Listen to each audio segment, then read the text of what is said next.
L'aventure d'Isidore. Il était une fois un petit garçon débordant d'énergie, d'un caractère enjoué et rieur. Ses parents lui avaient donné un prénom inhabituel et assez surprenant pour un si jeune enfant. Quand on lui demandait « Comment il s'appelle votre fils ?» la réponse faisait toujours le même effet. Leur visage affichait une grimace et leurs yeux rapetissaient comme lorsqu'on n'a pas bien entendu la réponse. Sa maman répétait « Isidore ». Cette fois, leur bouche s'arrondissait au même rythme que leurs yeux s'agrandissaient. Les épaules allaient rejoindre les oreilles dans une posture qui dénotait l'incompréhension totale. Alors elle se sentait obligée d'expliquer que son arrière-grand-père, son grand-père et son père portaient ce prénom. Et comme elle n'avait pas de frère et que son fils était le premier garçon de la lignée, il était obligé qu'on lui donne ce prénom. La suite était toujours la même. Il semble avoir beaucoup d'énergie. Quel âge a-t-il? 4 ans, et depuis sa naissance, il remue tout le temps, répondait sa mère en soupirant. Pendant ce temps, le petit, peu intéressé par la conversation des grands, courait, sautait, s'amusait comme il le pouvait pour passer le temps. D'un naturel curieux et d'une imagination débordante, il lui arrivait de s'éloigner pour suivre un papillon, un oiseau ou encore des fourmis.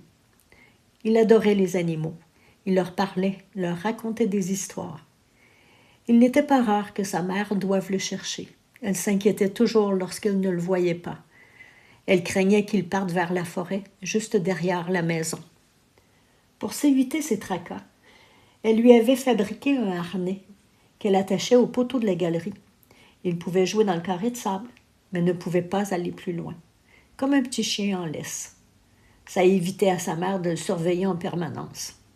Mais chaque fois que M. le curé passait et le voyait ainsi captif, il le détachait et l'amenait avec lui au cimetière juste en face, rappelant sa désapprobation à sa mère du même coup. Quand il retournait au presbytère, il ramenait le garçonnet chez ses parents. Pourtant, un jour, revenant du cimetière, Isidore réussit à déjouer la vigilance de sa mère et du curé qui discutaient, et suivit un joli papillon tout noir dont le bout des ailes était décoré d'une fine ligne blanche. Le papillon le conduisit directement dans la forêt, comme s'il savait que l'enfant rêvait d'explorer cet endroit. Il entra dans la forêt à pas de loup, comme un explorateur chevronné. Il était heureux. Il chantait, il riait, sautillait en balançant ses bras dans les airs, bondissait par-dessus les troncs de vieux arbres déracinés en suivant son papillon. Le sentiment de liberté qu'il éprouvait le ravissait. Il s'arrêta un instant pour écouter le doux murmure de la rivière qu'il venait de rejoindre et regarder la cime des arbres, si haute, inaccessible, et qui semblait danser au vent. À un moment, il se demanda s'il pourrait grimper jusqu'à la tête du grand pin, mais laissa de côté le projet lorsqu'un écureuil s'avança tout droit vers lui. Il se pencha pour essayer de l'attraper, mais celui-ci le déjoua habilement et se retrouva derrière lui. « Ha ha, tu veux jouer ?» lui dit-il en se retournant vers l'animal et en s'inclinant à nouveau. Encore une fois, la bête s'enfuit avant qu'il n'ait eu le temps de l'approcher. Isidore riait à gorge déployée. Ce jeu l'amusait énormément. Il n'était plus seul, il avait trouvé un ami.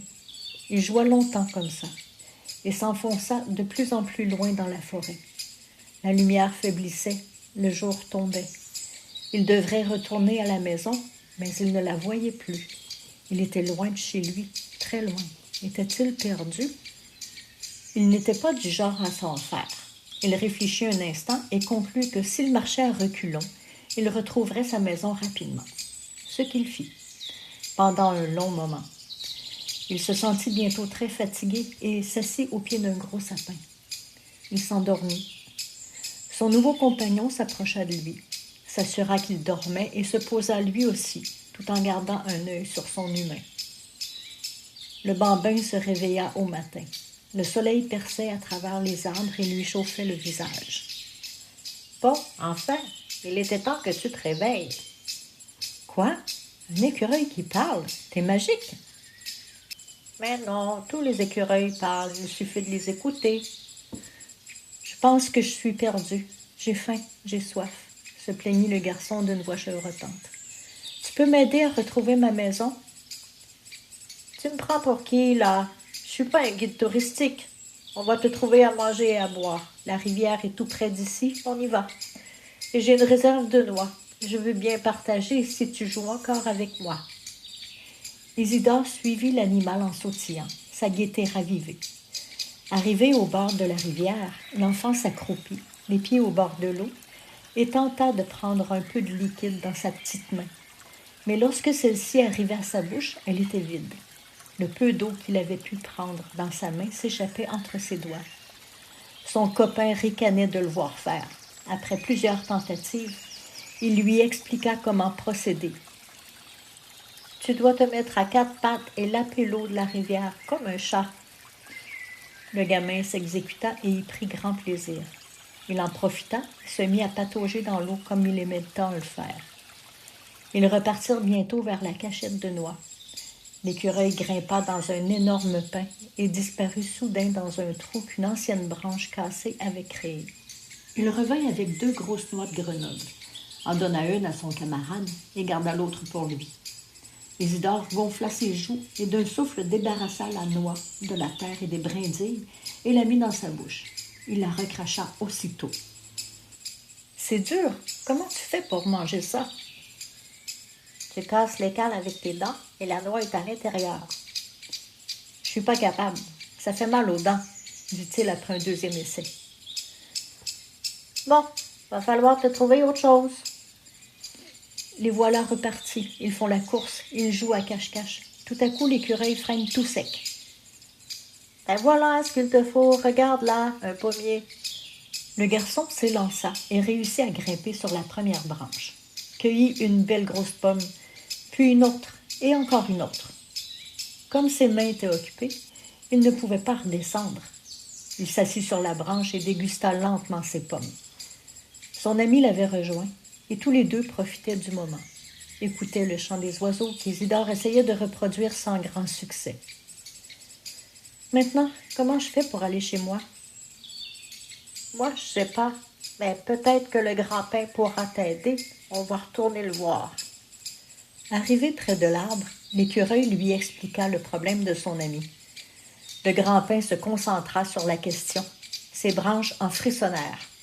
« Puisque je suis le plus grand ici, peut-être que si tu montes sur le dessus de ma tête, tu pourras voir ta maison. » Isidore ne fit ni un ni deux, prit son élan et se précipita vers l'arbre, mais, pas assez grand, il n'arriva même pas à agripper la première branche.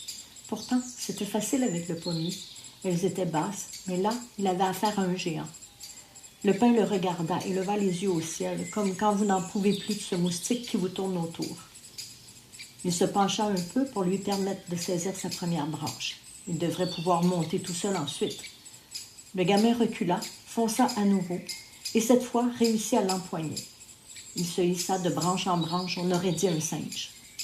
Il atteint une hauteur vertigineuse qui le fit rire aux éclats.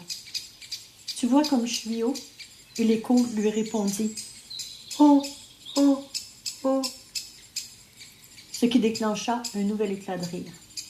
Une fois parvenu à la cime, le pin lui demanda s'il voyait sa maison. « Non, je vois comme une flèche et j'entends les cloches. Il y a ça près de chez moi. » « Alors, montre à Petit Gris dans quelle direction c'est et il va te guider. » « J'ai pourtant dit que j'étais pas un guide touristique, moi, » réplique l'écureuil. « S'il te plaît, s'il te plaît. »« Ok, juste si on joue ensemble. »« Oui, oui. Comment je redescends? » Le grand pin, dans un soupir, fit trembler chacune de ses branches. Pencha la tête jusqu'à ce qu'elle touche terre. L'enfant se sentait comme quand le cirque était là et qu'il était allé dans la grande roue. Il rit, de ce rire si rafraîchissant. « Reviens me voir quand tu veux. Tu pourras grimper si tu en es encore capable, » dit le pin d'un ton enjoué, le rire du bambin l'ayant rempli de joie. « Bye bye, » répondit-il, en agitant ses mains comme le font les petits pour dire au revoir. Les deux camarades repartirent en direction de la flèche. Ils sautaient, criaient, couraient le long de la rivière. Isidore avait retiré ses chaussures, s'amusait à éclabousser en avançant dans l'eau et en s'éloignant du bord. Tout à coup, un creux au fond de l'eau. Il ne l'avait pas vu. Il tomba. Il ne savait pas nager. Il se débattit. L'écureuil cria le plus fort qu'il put pour alerter ses amis, mais il n'y avait personne dans les parages. L'enfant arriva à sortir la tête de l'eau à force de se débattre et cria à tue-tête. Rapidement, il cala à nouveau. Il continua à s'agiter, mais Petit Gris voyait bien qu'il était presque à bout de force. Soudain, un homme qui pêchait un peu plus loin arriva. Il avait entendu crier. Il se précipita dans l'eau et réussit à empoigner le bras du garçonnet qui vivement se cramponna au cou de l'homme. Isidore cracha, toussa et essuya comme il le put les larmes qui avaient jailli malgré lui. Quelle frousse! Des yeux, il chercha son copain. Il n'était pas là. Il s'était enfui à l'arrivée de l'homme. « Qu'est-ce que tu fais ici tout seul ?» le gronda l'homme. Le bambin, apeuré par le ton du monsieur, se remit à pleurer. « Comment tu t'appelles? »« Zi. »« Zi, c'est pas un nom, ça. » Les sanglots le faisaient bégayer. « Ma maman m'appelle toujours comme ça. »« Oh, je vois. Tu es le fils d'Odette. Je vais te ramener chez toi. »« Il est où, mon ami? »« Et quelqu'un d'autre avec toi? »« Mon écureuil. »« Pas vu d'écureuil. Allez, viens, on rentre chez toi. » Petit Gris, qui assistait à la scène de sa cachette, suivit son ami sans que celui-ci ne le voie. Arrivé à la maison, l'homme frappa à la porte en même temps qu'Isidore l'ouvrait et galopait vers sa mère qui pleurait à chaudes larmes. Ses tantes étaient là et essayaient de la réconforter. « Où étais-tu? Je t'ai cherché partout. » L'enfant, surexcité, raconta son périple à une vitesse folle. Elle n'y comprit rien. « Attends, » lui dit-elle, en le serrant fort dans ses bras. Elle se retourna vers l'homme resté sur le pas de la porte et demanda « C'est toi qui l'as trouvé, Robin? »« C'est un hasard. Je pêchais et j'ai entendu crier. Il a failli se noyer. »« Oh, merci, merci tellement, » lui dit-elle en lui faisant une accolade. Au même moment, l'animal entra dans la maison par la porte entrebâillée et vint rejoindre son ami. Une des tantes, en le voyant, lança un cri d'effroi et alla vite chercher un balai. L'écureuil, un peu paniqué, ne savait plus trop quoi faire. Il chercha un coin pour se cacher. Parce qu'il ne pouvait plus sortir de la maison, la porte s'était refermée. Isidore cria « C'est mon ami, c'est mon ami !» Personne ne l'écoutait. La tante donnait des coups de balai au hasard pour faire fuir l'intrus. Tout le monde hurlait. C'était le chaos. L'homme en profita pour partir. Il n'avait plus rien à faire ici. Quand il ouvrit la porte, Petit Gris se faufila entre ses jambes et prit la poudre d'escampette. La morale de cette histoire, si vous aidez quelqu'un, n'attendez rien en retour. Il lui sera peut-être impossible de vous aider quand vous en aurez besoin.